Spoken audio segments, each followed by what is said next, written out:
રમેશભાઈના બંને ભાણિયા વિરલ અને જય રમેશભાઈનું સન્માન કરવા માંગે છે તો મંચ ઉપર આવી જાય. રમેશભાઈના બંને ભાણિયા.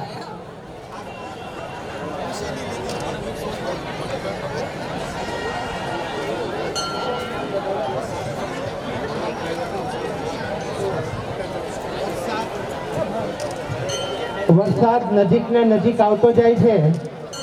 ભોજન પ્રસાદમાં બાકી હોય તો ભક્તજનો ઝડપથી ભોજન પ્રસાદ લેવા માટે જજો. મિત્ર થોડા પાછળથી પાડો. હજુ પણ કોઈ બાકી આગેવાનો હોય, વડીલો હોય, માતાઓ હોય, બહેનો હોય કે બાળકો હોય, બધા પોતપોતાના પરિવારને સંભાળી અને ભોજન પ્રસાદ લઈ લેજો.